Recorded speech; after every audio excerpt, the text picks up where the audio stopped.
Sa isang liblib na baryo sa baybaying timog ng Quezon, nakatira si Mang Pio. Isang matandang mangingisdang kilala sa kanyang kabaitan, pagiging masipag at simpleng pamumuhay. Mahigit 50 taon na siyang nangingisda. Bata pa siya noon nang una niyang hawakan ang lambat ng kanyang ama at mula noon ay hindi na siya lumayo sa dagat. Wala siyang anak ni asawa. Namatay ang kanyang kabiyak na si Aling Nena sa panganganak at ang sanggol na kanilang inaasahan ay hindi na rin isinilang ng buhay. Simula noon, ang dagat na ang naging karamay ni Mang Pio, sa lungkot, sa hirap, sa gutom. Ang mga alon ang naging kaibigan niya, ang mga bituin ang kanyang gabay sa tuwing manghuhuli siya ng isda sa madilim na gabi. Isang hating gabi ng buwan ng kabilugan na pagdesisyunan ni Mang Pio na pumalaot ng mas malayo kaysa dati. May kakaibang panawagan siyang nararamdaman sa dibdib, parang may tumatawag sa kanya mula sa kailaliman ng dagat. Tahimik ang paligid, ang tanging naririnig niya ay ang salpok ng alon sa bangka at ang mahihinang huni ng mga hayop sa dagat. Pagdating sa gitna ng karagatan, nagulat siya nang marinig ang tila tinig ng isang babae. Mahina, humihingi ng tulong. Tao po. Tulungan niyo po ako. Naghanap siya sa paligid, nagmasid, pero wala siyang makita. Tao. Tulong. Paglingon niya sa likod ng bangka, nanlaki ang kanyang mga mata. Isang babae, tila nang hihina, ang nakaangkla sa gilid ng bangka. Mahaba ang buhok nitong tila sinuklay ng alon at ang balat ay kasing kinis ng perlas. Ngunit ang higit na kakatwa ay ang ibabang bahagi ng katawan nito, isang makintab at mahabang buntot ng isda. Sa Santissima, sirena ka. Tulungan mo ako. Mang Pio, ako'y nagdadalang tao at may panganib sa aking nilalang. Hindi alam ni Mang Pio kung matatakot siya o maaawa. Pero sa likod ng kanyang pangamba, nanaig ang habag sa nilalang. May mga mata itong puno ng luha, pagod at halos mawalan ng lakas. Papaano mo nalaman ang pangalan ko? Ang dagat, nakikinig. Ang mga alon ay tagapaghatid ng mga pangalan. Matagal na kitang kilala, Mang Pio. Isa kang taong may mabuting puso. Hindi na siya nagdalawang isip. Ibinuhos niya ang lamang tubig sa loob ng kanyang bangka at gumawa ng espasyong maaaring paghigaan ng sirena. Maingat niyang inalalayan ito habang kinukubli ang kaba sa kanyang dibdib. Isa itong bagay na ni sa panaginip ay hindi niya inasahan. Ang tumulong sa isang buntis na sirena. Ilang oras silang naglayag pabalik sa isang lihim na kuweba sa gilid ng bangin. Isang lugar na matagal nang iniiwasan ng mga mangingisda dahil sa mga kwento ng engkanto't nawawalang bangka. Doon, sa loob ng kuweba na may mahiwagang liwanag, dinala ni Mang Pio ang sirena sa isang malalim na bukal na tila may sariling mundo sa ilalim. Dito ako manganak, Mang Pio, ngunit kailangan kong makaligtas. May mga nilalang sa ilalim ng dagat, mga sirenong sakim at masasama na gustong agawin ang aking anak sapagkat siya'y anak ng isang makapangyarihang hari ng dagat. Lumipas ang oras. Tumilaok na ang mga tandang sa pampang, ngunit si Mang Pio'y nanatili. Pinakain niya ng pinagsamang damong dagat at tahong ang sirena. Pinainom ng malinis na tubig mula sa bukal. Tandaan mo ito, Mang Pio, bulong ng sirena. Ang kabutihang loob mo ay hindi malilimutan. Sa pagdating ng panahon, ang karagatan ay magbabalik ng biyaya sa isang tulad mong may dalisay na puso. Sa kabila ng pagod, hindi makatulog si Mang Pio ng gabing iyon. Muling sumilay sa kanyang puso ang di maipaliwanag na damdaming matagal na niyang kinalimutan, ang pag-asa. Ngunit sa likod ng kabutihang ginawa niya, unti-unting kikilos ang kasakiman at inggit ng mga taong nakamasid mula sa dilim. mga matang lihim na sumusunod sa kanya, naghihintay ng tamang pagkakataon upang magnakaw, manira at maghasik ng kasamaan. 2 araw na ang lumipas mula nang matagpuan ni Mang Pio ang sirena at iligtas ito patungo sa lihim na kuweba sa gilid ng bangin. Ang paligid ay tila humihinga sa katahimikan. Walang ibang ingay kundi ang banayad na alon at pag-agos ng tubig mula sa loob ng kuweba. Naging tagapagbantay siya ng sirena at sa bawat araw ay lalong humuhusay ang kanilang ugnayan. Isang hindi pangkaraniwang pagkakaibigang nag-ugat sa malasakit. Marami nang nagtangkang lumapit sa amin pero lahat sila ay sumubok na samantalahin kami. Ikaw lang ang tunay na tumulong. Ani ng sirena habang banayad na hinahaplos ang lumulubog na sinag ng araw sa ibabaw ng tubig. Ako si Amaya. Anak ako ng datu ng Kalalimlawan, ang kaharian sa ilalim ng dagat. Kalalimlawan? Tanong ni Mang Pio. Ni sa panaginip, di ko naisip na may kaharian sa ilalim ng karagatan. Nakatago kami sa mata ng tao sapagkat matagal ng panahon na pinagtangka ang agawin ng mga mortal, ang aming yaman, mga perlas, korales, at gintong sinilangan ng araw. Napatitig si Mang Pio sa mukha ni Amaya. Kahit buntis at nanghihina, taglay pa rin nito ang kakaibang kagandahan. Isang halong misteryo at biyaya ng dagat. Ngunit isang gabi, habang mahimbing na natutulog si Mang Pio sa sulok ng kuweba, ginising siya ng tinig ni Amaya. Hinahabol ang hininga, mukha'y balisa. Dumarating na sila. Sino? Ang mga taga-Sipnayan, mga sirenong itiniwalag sa aming kaharian. Kinukutya nila ang mga buntis at pinaniniwala ang sinasalinan ng dilim ang mga bagong silang na sanggol upang magamit bilang alagad sa paghihiganti sa ibabaw ng lupa. Agad na kumilos si Mang Pio. Kumuha siya ng mga lumot na nababalot ng asin at itinakip sa katawan ni Amaya, kasabay ng pag-aalay ng dasal na kinagisnan niya pa sa kanyang lolo. Isang dasal na aniyay pantaboy sa masamang espiritu at kalikuan ng loob. Hindi tayo papayag na kunin nila ang anak mo, Amaya, hindi habang ako'y naririto. At noong hating gabi ng kabilugan ng buwan, sa gitna ng katahimikan ng kuweba at sa ilalim ng bughaw na liwanag na sumisinag mula sa bukal, nagsilang si Amaya ng isang sanggol. Isang sirenitong lalaki, makintab ang balat, may tila gintong palikpik sa gilid ng leeg at umiiyak na parang awitin ng mga anghel. Sa unang iyak ng bata, yumanig ang loob ng kuweba at mula sa ilalim ng tubig ay umangat ang isang bilog na sisidlan ng perlas. May 3 perlas sa loob, isa'y puti, isa'y lila at ang pangatlo'y gintong-ginto na halos sumisilaw sa liwanag. Ito ang gantimpala sa iyo, Mang Pio, bulong ni Amaya habang binibigay ang sisidlan. Ang gintong perlas na iyan ay hindi lamang may halaga. Ito'y may kapangyarihang tumawag ng hangin, magpalalim ng tubig at magtaboy ng panganib. Ang lilang perlas ay taglay ang kaalaman ng dagat at ang puti ay pananggalang sa kasamaan. Hindi makapaniwala si Mang Pio sa kanyang nakikita. Parang panaginip ang lahat, ngunit nasa kanyang palad ang mga perlas. Pipera? Hindi mo kailangan ibigay ito sa akin. Hindi ito kabayaran, sagot ni Amaya. Ito'y pagkilala. Hindi ka humingi, hindi ka nanamantala. Sa mundong ito, ang puso mong dalisay ay bihira. Ngunit habang sila'y nagdiriwang ng bagong buhay, sa labas ng kuweba ay may 3 pares ng matang nagmamatyag mula sa likod ng mga bato. Isa sa kanila ay si Damongas, isang dating kabaryo ni Mang Pio na nasunugan ng bahay at ngayon ay isang palaboy. Kasama niya ang 2 lalaking magnanakaw na bihasa sa pagsalakay sa mga liblib na lugar. Atin na to, bulong ni Damongas. Kung totoo ang sinabi nila, milyon-milyon ang halaga ng mga perlas na yon. Baka may ginto pa sa ilalim ng kuweba.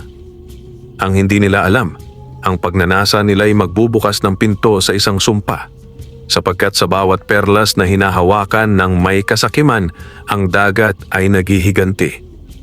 Sa lumipas na mga araw, naging abala si Mang Pio sa pagbabantay sa sirena at sa kanyang sanggol. Lalo niyang pinatibay ang harapan ng kuweba gamit ang mga kahoy at batong natagpuan niya sa dalampasigan. Sa tulong ng mahiwagang perlas, natutunan niyang unawain ang galaw ng tubig at kahit papaano'y natutunan niyang magsalita sa pamamagitan ng isipan. Isang kakayahang ipinagkaloob ng lilang perlas. Ang sanggol ay lumalakas na. Pinangalanan siya ni Amaya na si Ram, nangangahulugang liwanag sa gitna ng alon. Tila may kakaibang kapangyarihan ang bata. Ang mga isda ay sumusunod sa kanyang iyak at ang dagat ay tila humuhuni kapag siya ay natutulog. Ngunit sa kabilang panig ng kuweba, sa isang masukal na bahagi ng baybayin, lihim na nagtatayo ng kampo sina Damongas at ang kanyang dalawang kasabwat. Sa unang gabi pa lamang ng kanilang paniniktik, tiniyak na nila ang oras ng paglusob, gabi ng bagong buwan, kung kailan ang dagat ay tahimik at ang kalangitan ay walang liwanag. Wala siyang kasama, matanda na rin, hindi na natin kailangan pa ng armas. Ani Damongas habang kinakalabit ang isang sinaunang mapa na nakuha niya sa isang matandang Kastilang ermitanyo noong araw. Ang kuweba na yon, ayon sa mga alamat, ay taguan ng mga sirena ng kayamanang hindi kayang sukatin. Paano kung may kulam o sumpa? Tanong ng isa. Baliw lang ang natatakot sa alamat. Ang mahalaga, kapag nakuha natin ang perlas, hindi lang tayo yayaman. Baka mabili pa natin ang kalahati ng bayan. Sa kabilang banda, hindi man batid ni Mang Pio ang binabalak ng mga masasamang loob, unti-unti niyang napapansin ang mga palatandaan. May mga yabag sa buhangin na hindi kanya, may sirang tangkay sa mga punong malapit sa kuweba, at minsan ay nararamdaman niyang parang may nakamasid. Isang hapon, habang nangingisda sa malapit, napansin ni Mang Pio ang isang lalaking nagtatago sa likod ng batuhan. Laking gulat niya nang makilala ito, si Damongas, dating kababata na ngayoy kilalang magnanakaw sa ibang baryo. Minsang nanlimos ito sa kanya, ngunit nang hindi napagbigyan ay nagbanta. Kung ako sa iyo, ani Mang Pio noon, maghanap ka ng marangal na hanap buhay. Hindi laging may isdang mahuhuli, pero ang karangalan hindi nawawala. Mula noon, hindi na sila nagkita hanggang ngayon. Nagkunwaring hindi siya nakakita, ngunit agad siyang bumalik sa kuweba at ibinilin kay Amaya na manatili sa loob ng bukal kasama si Siram. May mga matang hindi natin kaibigan, babala niya. Darating ang panahon na kailangan nating ipagtanggol ang yaman ng dagat, hindi para sa kayamanan, kundi para sa kabutihan. Kinagabihan, hinawakan ni Mang Pio ang gintong perlas at bumulong. Ipakita mo sa akin ang panganib. Kumislot ang perlas sa kanyang palad at sa isang iglap, ang paligid ay nagdilim at unti-unting nabuo sa kanyang isipan ang imahe ng tatlong lalaking papalapit. May dalang sako, lubid at kutsilyo. Hindi na siya nag-aksaya ng oras. Inihanda niya ang trapang gawa sa lambat at pinatakbo ang tubig mula sa bukal papalabas sa bibig ng kuweba gamit ang kapangyarihan ng perlas. Ang kuweba ay naging tila buhay. Umiikot ang tubig, nagkakaroon ng maliliit na alon sa loob nito at sa bawat sulok ay may banayad ngunit matatag na proteksyong likha ng mahiwagang enerhiya. Nang sumapit ang gabi ng bagong buwan, walang buwan sa langit at tahimik ang paligid. Mula sa kagubatan, palihim na lumusot si Damongas at ang kanyang dalawang kasamahan. Dala ang mga sako at mga bakal, tahimik silang sumilip sa lagusan ng kuweba. Wala, tahimik, baka tulog na, bulong ng isa. Pagpasok nila, akala nila ay madali nilang makukuha ang hinahanap. Ngunit hindi pa sila nakakalampas sa unang bahagi ng kuweba nang biglang magsara ang lagusan sa likuran nila. Ang mga bato'y tila nabuhay at bumara sa daan. umikot ang hangin at ang malamig na tubig ay unti-unting umangat hanggang tuhod. Anong nangyayari? May kulam, may sumpa. Bigla silang bumulusok sa sahig. Tila may humatak sa kanila mula sa ilalim. Nagtangkang lumangoy si Damongas, ngunit para bang may mga kamay ng tubig na humahawak sa kanya. Lumulutang na ang mga gamit nila. Wala silang magawa kundi sumigaw at magmakaawa. Ngunit sa labas ng kuweba, tahimik lamang si Mang Pio, hawak ang perlas at nagdarasal. Hindi ko nais kayong mapahamak, pero kung kailangan kayong pigilan upang iligtas ang inosente, ipagkakaloob ng dagat ang kanyang puot. Maya-maya pa, tahimik na lumabas ang tubig sa labasan ng kuweba, dala ang mga sako at gamit ng mga lalaki, pero wala na ang mga mismong katawan.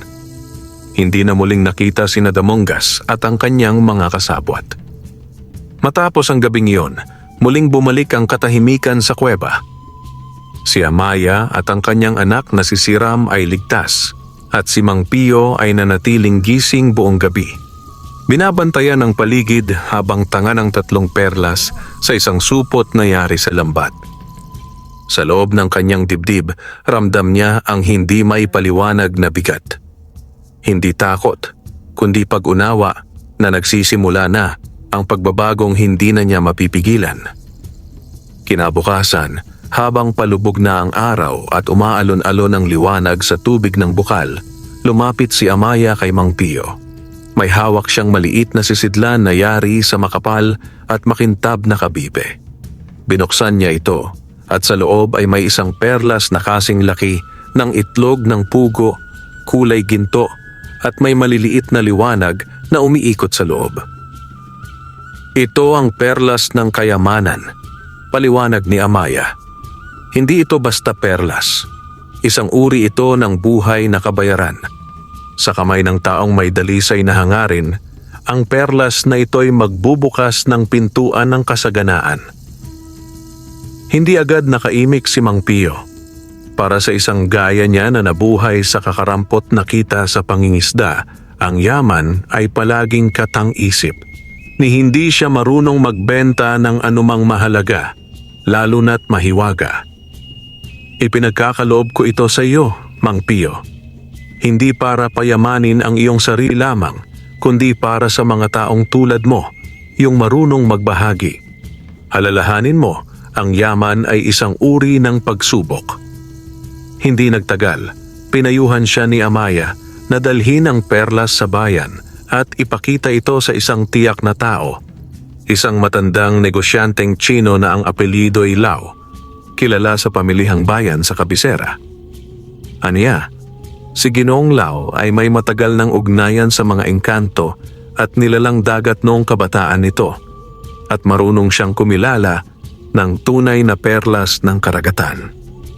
Nag-impake si Mang Pio kinabukasan. Iniwan niya pansamantala si Amaya at Siram sa kuweba, dala ang perlas na binalot sa tela ng kanyang lumang kamisa de Chino. Nilakbay niya ang maalikabok na kalsada patungong bayan, sakay ng lumang jeep na dumadaan isang beses lang sa isang linggo. Lulan siya ng kaba at bahagyang pag-aalinlangan. Pagdating sa bayan, napatingin sa kanya ang mga tao.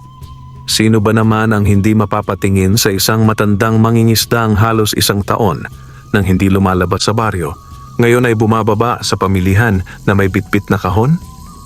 Sa isang sulok ng lumang gusali sa gilid ng palengke, nakita niya ang pangalan, Lao's Antiques and Rare Gems.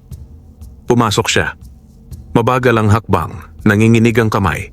Nakita niya ang isang lalaking matanda, maputi ang buhok, nakasalamin at may pulang batik sa damit. Nagtitimpla ito ng tsaa. "Magandang araw ho, Gino," bati ni Mang Pio. "Magandang araw din, Lolo," sagot ng lalaki. "Ano ho ang maipaglilingkod ko sa inyo?"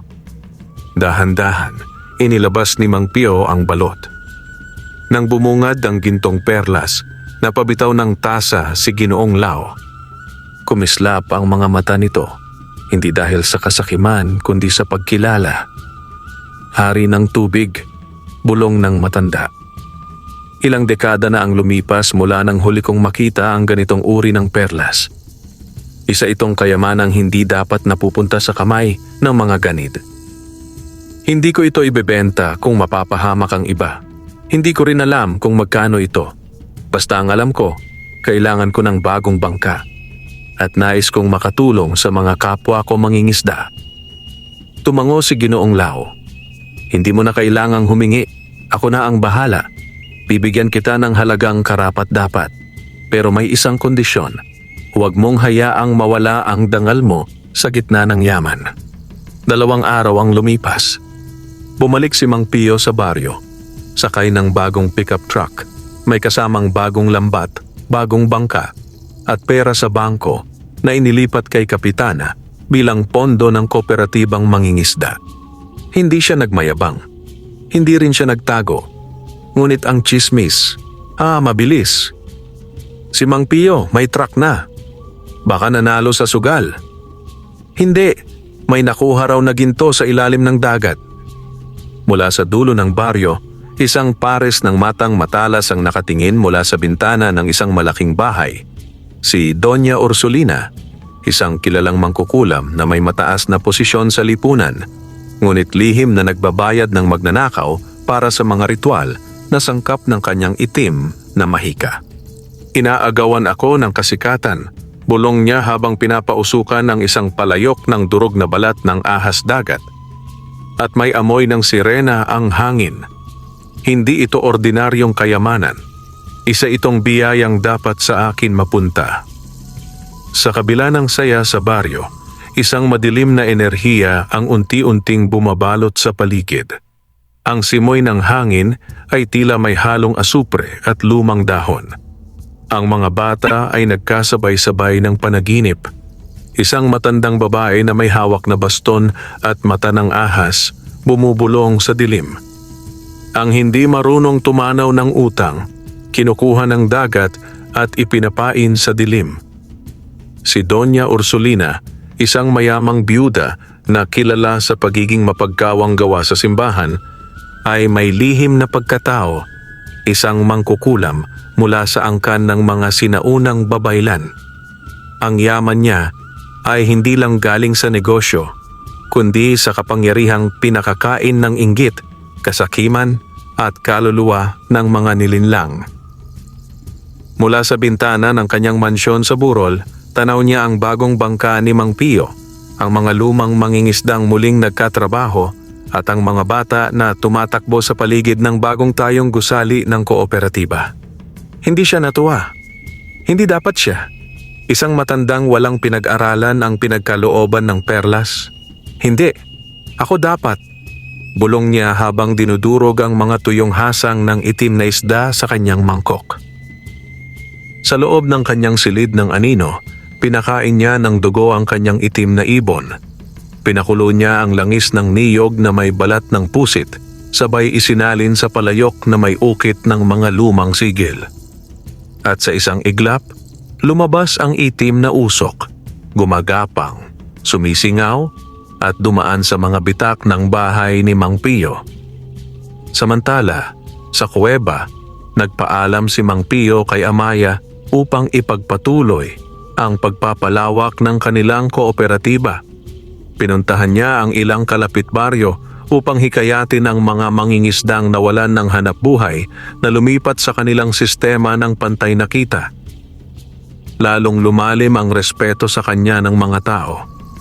Ngunit habang lumalawak ang kanyang adhikain, dumadalas naman ang mga kakaibang pangyayari.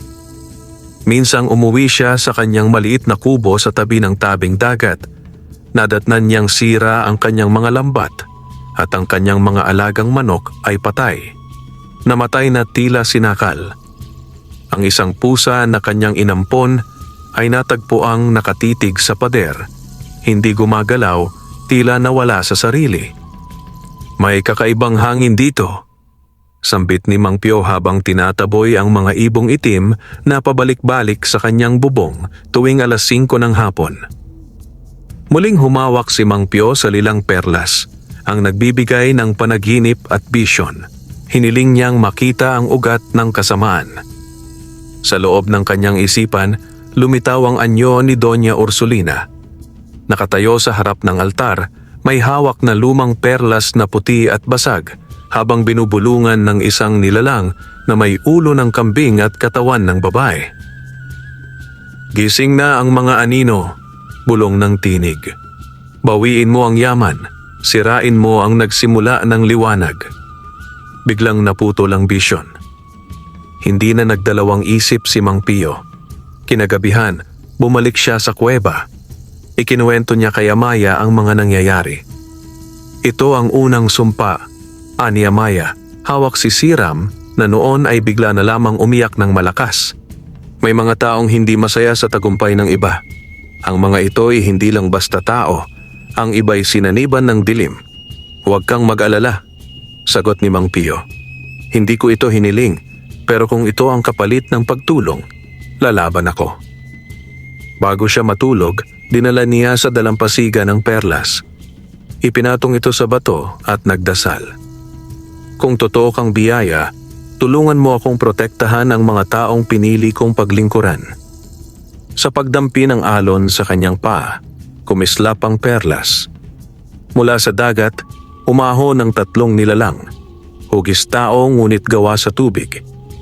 Tahimik silang lumuhod sa harap ni Mang Pio.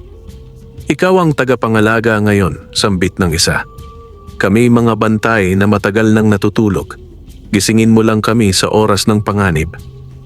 Kinabukasan, nabalitaan sa buong baryo na may sunog sa isang lumang bodega sa kabilang baryo. Isang lugar na itinuturong pinaglalagyan ng mga kontrabando ni Doña Ursulina. May nakita raw na anino ng matandang babae sa gitna ng apoy, ngunit nang sumapit ang umaga, wala ni bakas. Maya-maya, may isa na namang bata sa baryo ang nagsimulang magkasakit. Mataas na lagnat, nangingitim ang mga kuko at binabangungot gabi-gabi. Lahat ng doktor walang masabi. Ngunit si Mang Pio, sa kanyang puso, alam niya, ito na ang unang pagsubok ng tunay na kasamaan. At ito'y hindi basta inggit lamang. Ito'y mangkukulam na naghahanap ng perlas at handang gumamit ng anino para makuha ito. Pagkalipas ng sunog sa kabilang baryo, hindi na tumigil ang malas sa paligid. Umusbong ang takot sa mga pader ng baryo ni Mang Pio. Isang batang lalaki ang nawala isang gabi at natagpo ang tulala sa ilalim ng punong balete kinabukasan. Gising ngunit walang malay, nakanganga, tila may nawala sa kanyang loob. Hindi siya nagsasalita, parang wala na siyang kaluluwa. Bulong ng ina ng bata habang humahagulhol sa harap ng mga taga-barangay. "Kahapon lang masigla siya. Ngayon, hindi man lang ako kilala." Lalong lumalim ang hinala ni Mang Pio. Hindi na ito basta sumpa. Ito'y pangingilabot ang paniniktik. Isa-isang sinasalakay ng dilim ang mga inosente.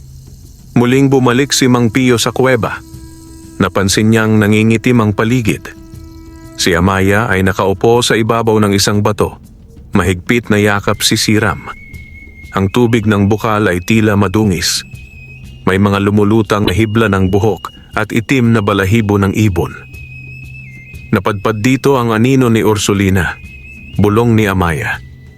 May iniwan siyang mga mata, mga ibong itim na nagmamasid. Pinadala niya rito habang tulog ka. Mabilis na inilabas ni Amaya ang isang maliit na garapon na may laman na itim na usok. "Ito ang nakuha ko mula sa huling ibong suminghot sa hangin dito. Isa ito sa mga mata ng kanyang kasamaan. Kaya nating gawan ng baliktad na paningin. Kung saan siya nakasilip, masisilip din natin siya." Sa isang simpleng ritual, pinaghalo ni Amaya ang usok mula sa garapon at isang patak ng dugo ni Mang Pio. Isinalin ito sa gintong perlas, ang nagkakaloob ng bisyon, at pinanood nila ang unti-unting paglitaw ng isang imahe. Sa kabilang dako, sa isang baryong nakatago sa kapatagan na tinatawag na Talong Bato, matatagpuan ang bahay ni Doña Ursulina. Luma ito sa labas, ngunit sa ilalim ng kanyang mansyon ay may lihim na silong, isang silid ng alitap-tap kung saan ikinukulong niya ang mga kaluluwang ninanakaw mula sa mga inosenteng bata. Sa isang altar ng buto at alikabok, nakapwesto ang isang piraso ng perlas. Basag ito at nangangaligkig ng inggit. Mula sa pader ng bato, may lumabas na nilalang, kalahating babae, kalahating anino, may baluktot na mga braso at mata ng bayawak. May bantay na ang lalaking iyon, bulong ng nilalang. Ang 3 bantay tubig ay gising na. Hindi natin basta maaagaw ang kanyang perlas. Hindi ko kailangan ng lahat ng perlas, sagot ni Ursulina. Isa lang ang sapat, ang itim na perlas ng kadiliman. At nararamdaman ko, nasa kanya na rin iyon. Hindi niya alam. Ngunit unti-unti, ang kanyang kaluluwa ay nahahati. Kailangan lang natin siyang paiyakin sa kawalan. Samantala, sa baryo ni Mang Pio, dumami pa ang nagkakasakit. 4 na bata ang nagkaroon ng parehong sintomas. Mataas na lagnat, pagkabaog ng pandinig, at tuluyang pagkalimot sa mga alaala. Sa mga panaginip ng mga nanay ng mga batang ito, iisa ang bumibisita. Isang babae na may suot na gintong belo at nag-aalok ng kapalit. Isang perlas para sa isang kaluluwa. Hindi na nakatiis si Mang Pio, kasama si Amaya. Bumuo sila ng lihim na plano, pumunta sa mismong baryo ng Talong Bato. Iniwan muna nila si Siram sa pangangalaga ng mga bantay tubig habang si Mang Pio ay nagbihis na parang karaniwang naglalako ng isda. May dala siyang balutan ng tinapa at sa ilalim ng mga iyon ay nakatago ang perlas ng panaginip at isang sibat na hinaluan ng buhok ni Amaya. Isang sandatang maaaring sumugat kahit sa mga anino. Pagkarating nila sa Talong Bato, nakita agad nila ang pagkakaiba. Walang ilog, walang lawa, walang umaagos. Ngunit nakapagtataka, tila may basa sa mga sahig. Malamig ang hangin at ang mga tao ay hindi nag-uusap. May kung anong pagkaalipin sa mata ng bawat isa. Pumasok sila sa isang maliit na tindahan at nagtanong kung nasaan ang bahay ni Doña Ursulina. Ngunit ang sagot ng tindera ay wala raw ganong pangalan. Lahat ng bahay dito pare-pareho lang. Wala pong may-ari ng lahat, bulong nito habang nanginginig. Nilingon ni Mang Pio ang paligid. Lahat ng bubungan kulay abo. Lahat ng bintana sarado. Ngunit may isang bahay na laging may usok sa bubong kahit tirik ang araw. At sa likod nito, isang maliit na estatwa ng sirena. May dugo ang mata. Doon siya, bulong ni Amaya. Naroon ang silid ng alitaptap. Kinagabihan nang dumilim na ang kalangitan at walang buwan, pumasok sila sa bakuran ng lumang bahay. Kumapang sila palapit sa likod ng mansyon, dala ang sibat. Mula sa ilalim ng lupa, narinig ni Mang Pio ang mga iyak, mahihinang tinig ng mga batang nawalan ng kaluluwa. Sa paglapit nila sa hagdan, biglang tumigil ang hangin. Tumigil ang kuliglig. Tumigil ang lahat. At mula sa pintuan, bumukas ito ng dahan-dahan. Walang tao sa loob, walang tunog, ngunit ramdam nila, inaabangan na sila. Tahimik ang loob ng bahay ni Doña Ursulina. Ang bawat hakbang ni Mang Pio sa lumang kahoy na sahig ay tila sumisigaw sa katahimikan. Tila bawat piraso ng tabla ay may alaalang ayaw mabuhay muli. Si Amaya ay nakaalalay sa kanyang likuran, hawak ang palad na may nakaukit na lumang sigil ng mga taga-ilalim ng dagat. Sa silid sa kanan, may altar na puno ng mga tuyong bulaklak, balahibo ng uwak at basag na mga salamin. Nakapatong ang isang malaki at itim na kandila na hindi nauupos. Sa bawat kisap ng apoy nito, may anyong lumilitaw sa paligid. Mga mukha ng bata, umiiyak, umaabot ng kamay, humihingi ng tulong. Silid ito ng mga kinain ng inggit, bulong ni Amaya. Narito ang kaluluwang ninakaw at ginapos ng takot. Biglang sumara ang pinto sa likuran nila. Wala nang atrasan, sabi ni Mang Pio habang hinigpitan ng kapit sa sibat na pinagpala ng dagat at engkanto. Lumalim ang kanyang hininga. Sa kanyang dibdib, nararamdaman niya ang pintig ng perlas, tila may babala. Lumapit sila sa hagdan pababa ng silong. Sa ilalim ng bahay may kuweba na pinatungan ng semento at kahoy. Doon nila naramdaman ang malamig na hininga ng mga nilalang na hindi dapat gising. Sa gitna ng silong, nakapwesto ang isang dambuhalang garapon na salamin puno ng ilaw. Ngunit ang mga ilaw ay hindi ordinaryo. Mga alitaptap itong nanggaling sa mismong mga kaluluwang ninakaw. Bawat isa ay may mukha ng bata, nakakulubot at umiiyak habang umiilaw sa dilim. Lumapit si Amaya. Ito ang silid ng alitaptap. Sa bawat bata na nawalan ng alaala, kaluluwa o boses, isa sa mga ito ang kanilang anyo ngayon. Kinulong, ginawang ilaw ng dilim, ginawang dekorasyon ng kasakiman. Dahil sa matinding galit, hinampas ni Mang Pio ang garapon gamit ang dulo ng sibat. Pumutok ang salamin. Sa isang iglap, kumalat sa buong silong ang mga alitaptap. Nagalisan sila mula sa pagkatali, ngunit hindi lang sila basta liwanag. Isa-isa silang tumagos sa mga pader, sa lupa, sa kisame, sa mga haligi. Napakawalan mo sila, sambit ni Amaya. Ngunit naramdaman na ng may-ari ng dilim ang ginawa natin. Biglang lumindol ang paligid. Mula sa itaas ng hagdan, bumaba ang isang matandang babae na puti ang buhok, kulay lupang balat, at ang mata ay pula sa gitna. Tila nasusunog na butil ng ruby, si Doña Ursulina. Isang matandang mangingisda at isang patak ng lahi ng sirena. Tumawid kayo sa hangganan ng hindi dapat.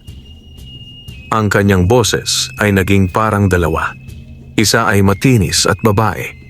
Ang isa ay parang kalmot ng kuko sa metal, lalim ng 100 taong pagkamuhi. Nagtaas siya ng kamay. Mula sa kanyang palad ay lumabas ang isang maitim na ulap na parang alon na may kuko. Tumama ito kay Amaya at siya ay tumilapon. "Amaya!" sigaw ni Mang Pio.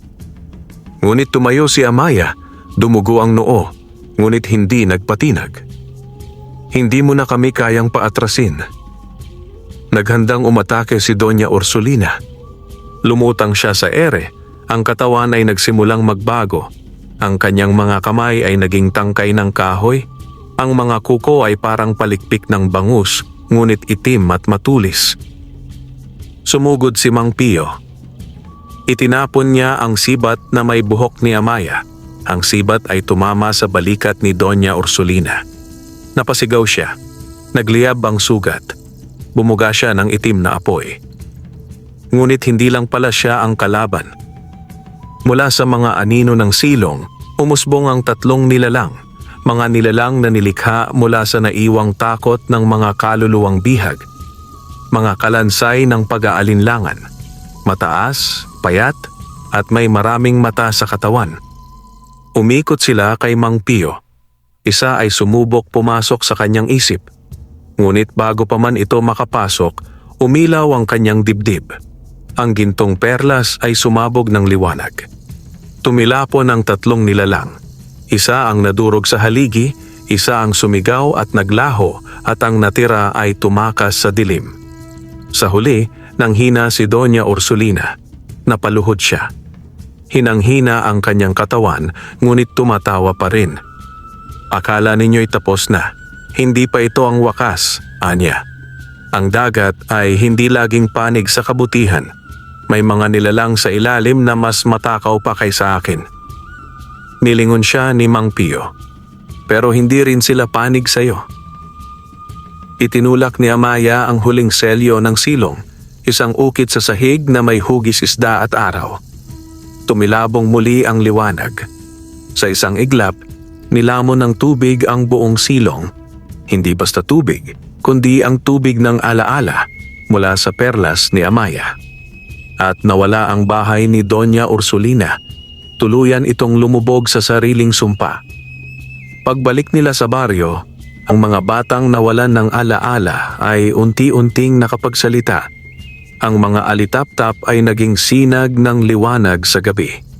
Nagpasalamat ang mga ina sa langit, sa dagat at kay Mang Pio.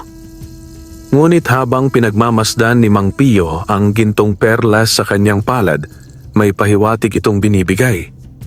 Hindi pa tapos ang digmaan. Sa ilalim ng dagat, may gumagalaw. Lumipas ang 3 gabi matapos ang pagbagsak ng bahay ni Doña Ursulina. Tahimik ang baryo ni Mang Pio. Ang mga bata ay nakabalik sa dati, ngunit hindi may kakaila. May naiwan na takot sa mga mata ng mga matatanda. Ang simoy ng hangin ay malamig pa rin sa gabi at ang mga alon ng dagat ay tila may bulong. Isang madaling araw, nagising si Mang Pio sa isang panaginip. Isang dambuhalang ahas, kasing haba ng 3 bangka na may mukha ng tao, ang umuusbong mula sa kailaliman ng dagat. Nakatingin ito sa kanya habang ang buntot nito ay paikot na pumupunit sa lupa. Sa noo ng ahas ay nakabaon ang itim na perlas. Pagdilat niya, basang-basa ang kanyang likod. Hindi sa pawis, kundi sa tubig alat. Wala namang ulan. Tumakbo siya palabas ng kubo at nakita si Amaya na nakaluhod sa buhangin, nakatitig sa karagatan. Ang kanyang buhok ay basa, ang balat ay nangingintab na tila isang isda. May gising na sa ilalim, bulong ni Amaya. Hindi ko inaasahan na magigising siya ng ganito kaaga. Si Aquilana ang tagabantay ng itim na perlas. Sa ilalim ng dagat, sa pinakailalim na kuweba ng karagatan ng kalilimliman, gumalaw ang tubig. Lumabas ang nilalang na matagal nang hindi nakakakita ng liwanag. Siya ay si Aquilana, anak ng sirenang sinumpa, kalahating tao, kalahating ahas. Siya ay tagapag-ingat ng itim na perlas ng kasakiman, perlas na nilikha mula sa pagluha ng isang sirenang nagtaksil sa kanyang lahi. Ang perlas na ito ay may kakayahang lumamon ng liwanag ng tao, hindi lang ng katawan, kundi pati ng kaluluwa. At ngayon, ramdam ni Aquilana na ang kanyang kapangyarihan ay muling magagamit.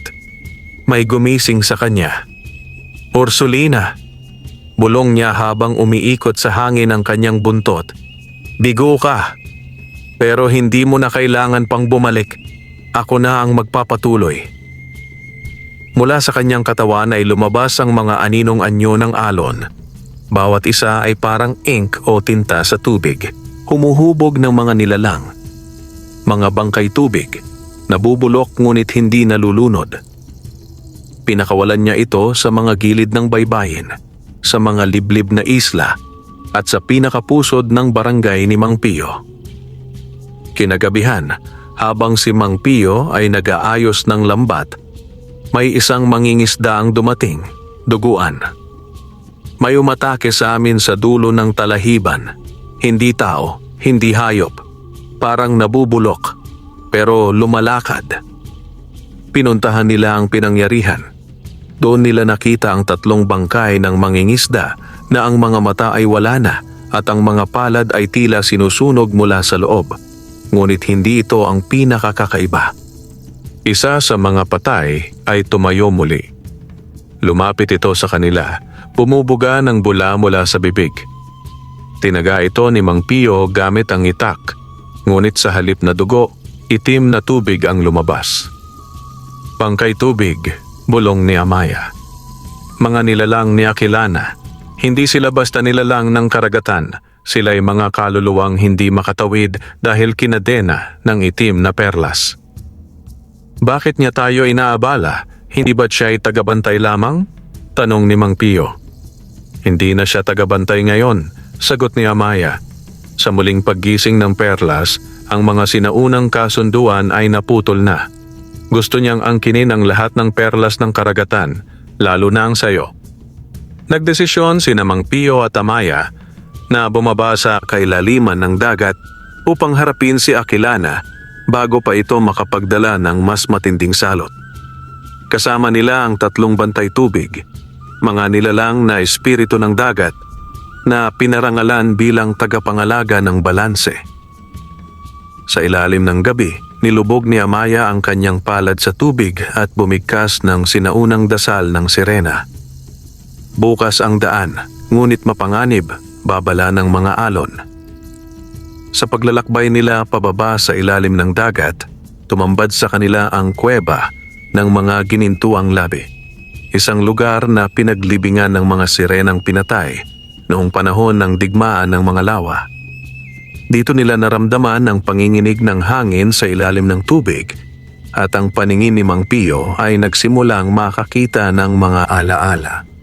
Mga nilalang na sumasayaw sa gilid ng kanyang paningin, boses ng matandang lalaking tinig. Tumatawag sa kanyang pangalan sa ilalim ng tubig. Pio! At doon niya unang nakita si Aquilana.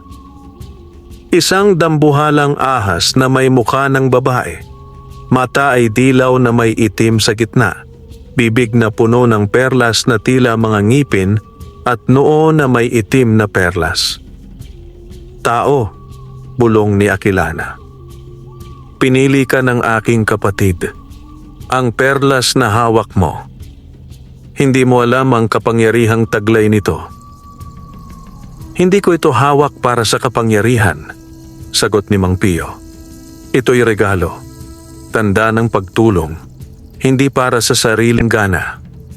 Tumawa si Aquilana. Lahat ng may hawak ng kayamanan, nagiging alipin din nito. At biglang sumugod si Aquilana, paikot ang katawan. Lumilikha siya ng ipo-ipo sa ilalim ng tubig, hinahati ang mga bato at ginugupo ang mga bantay tubig.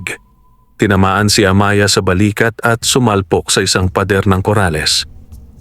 Ngunit sa huling sandali, nagliwanag ang dibdib ni Mang Pio. Ang gintong perlas ay nagsanib sa perlas na bigay ni Amaya at naging isang bagong anyo. Perlas ng alon at apoy. Hawak ito ni Mang Pio habang humarap kay Aquilana. Sa unang pagkakataon, nakita ni Aquilana ang takot. Huminto ang alon ng digmaan sa ilalim ng dagat. Ilang saglit ng katahimikan ang lumutang sa pagitan ni Mang Pio at Aquilana habang ang paligid ay nagsisimulang gumalaw na tila may sariling buhay.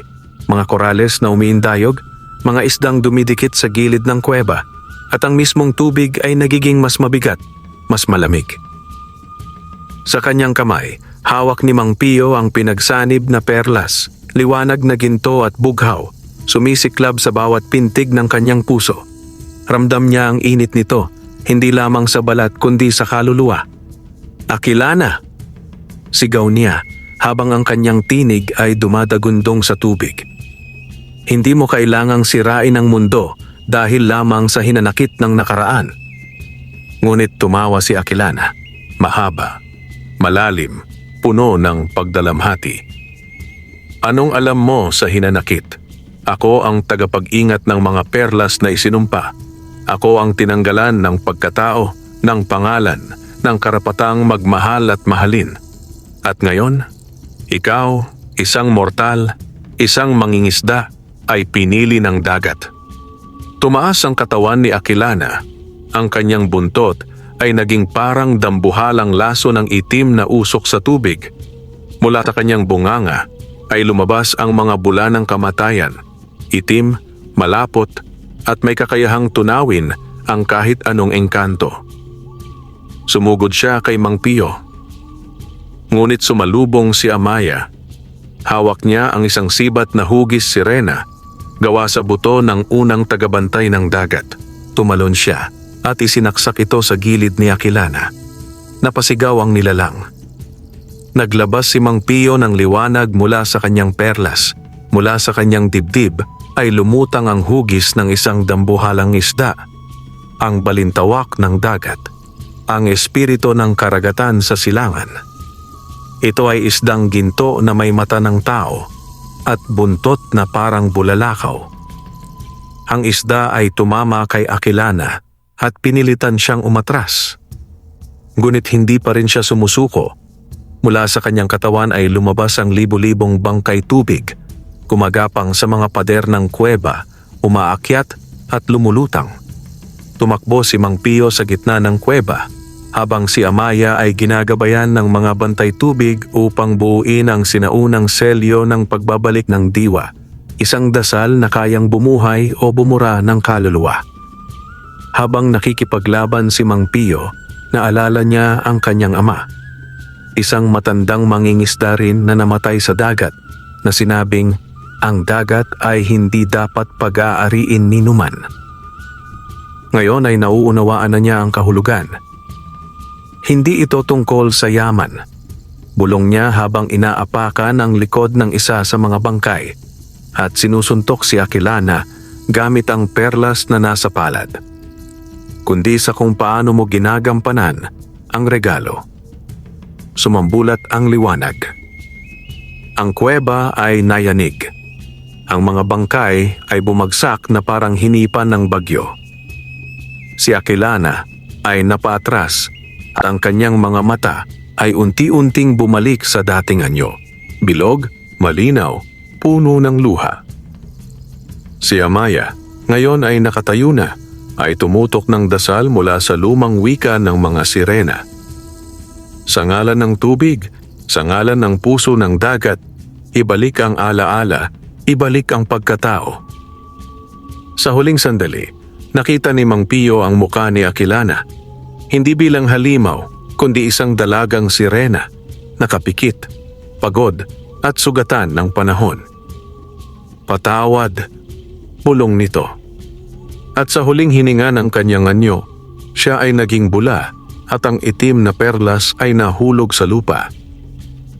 Tahimik ang paligid. Ang kuweba ay naglaho at sila'y dinala ng alon pabalik sa ibabaw ng tubig. Sa pagbuka ng langit, lumabas ang araw. Ang liwanag ay tumama sa balat ni Mang Pio at sa kanyang palad ay naiwan ang perlas na ginintuang may ugat ng bughaw, ang simbolo ng pagkakaisa ng tao at ng dagat. Pag-ahon nila, sinalubong sila ng mga mangingisdang muling nanumbalik sa normal at mga bata na ngayon ay may ngiti, hindi takot. Ang baryo ay nabuhay muli. Ngunit sa ilalim ng lumang punong mangga, may isang aninong nagmamasid. Isang lalaking may suot na barong, may dalang baston na may ukit ng ahas. Siya ay isang mayamang mangkukulam, naroroon sa simula at ngayon ay naiinggit sa lahat ng nakuha ni Mang Pio. Yaman mula sa sirena? Bulong niya. Kung hindi ko makuha sa dagat, kukunin ko sa lupa. Muling nabalot ng dilim ang baryo nang magpakita si Don Armando, ang mayamang mangkukulam na matagal nang inggit sa yaman ni Mang Pio. Sa kanyang kamay, may hawak siyang isang lumang baston na may ukit na ahas, na siyang pinagmumulan ng kanyang kapangyarihan. Isipin mo, Mang Pio, panimula ni Don Armando, isang perlas mula sa dagat na nagpayaman sa iyo. Ngayon, kukunin ko ito para sa aking sarili. Hindi mo dapat inangkin ang biyayang iyon. Hindi natakot si Mang Pio. Sa halip, hinarap niya si Don Armando ng buong tapang. Ang yaman na ito ay hindi para sa iisang tao. Ito ay biyaya ng dagat, ng kalikasan, at ng mga taong naniniwala sa kabutihan. Sagot niya. Sumigaw si Don Armando ng isang dasal na puno ng galit at inggit. Sa isang iglap, nagkaroon ng unos sa paligid. Ang hangin ay humarap. Mga anino ay lumabas mula sa lupa at mga punong mangga ay nag-alon na tila may sariling buhay. Ngunit si Mang Pio ay hindi nagdalawang isip. Ginamit niya ang perlas na ngayon ay kumikislap ng malagintong liwanag na may bahid ng bughaw. Tinawag niya ang espiritu ng dagat na kanyang nakilala sa ilalim ng dagat ang balintawak ng dagat. Isang dambuhalang isdang ginto na may mga mata ng tao ang lumitaw, nilipol ang mga aninong dala ni Don Armando. Ang mga puwersa ng kalikasan ay nagsama-sama, pinigil ang lakas ng mangkukulam. Hindi mo kayang sirain ang biyayang ito, wika ni Mang Pio, habang ang liwanag mula sa perlas ay yumakap sa kanyang buong katawan. Pinoprotektahan siya mula sa masasamang kapangyarihan. Nang makita ni Don Armando na nawawala ang kanyang kapangyarihan, humalik siya sa lupa, nagmamakaawa. Patawarin mo ako, Mang Pio. Naiinggit ako sa iyo, sa iyong katapangan, at sa biyayang natanggap mo. Tumango si Mang Pio, at sa kabutihang loob, tinanggap niya ang paghingi ng tawad. Ngunit ipinaalala niya, ang tunay na yaman ay hindi nasusukat sa pera o kapangyarihan, kundi sa puso ng isang tao. Pagkatapos ng labanan, nanumbalik ang katahimikan sa baryo. Naging mas matatag si Mang Pio, hindi lamang bilang mangingisda, kundi bilang tagapangalaga ng yaman ng dagat at mga tao. Si Amaya ay nanatili sa kanyang tabi at sila'y nagplano ng mas maayos na buhay para sa kanilang mga kababaryo, pinoprotektahan ang dagat at ang mga nilalang nito. Ang perlas na mula sa sirena ay naging simbolo ng pag-asa, pagkakaisa at katapangan. At si Mang Pio, ang mangingisdang tumulong sa buntis na sirena, ay naging alamat sa kanilang lugar, isang patunay na sa likod ng bawat biyaya, may kwento ng sakripisyo, tapang at tunay na pagmamahal, wakas.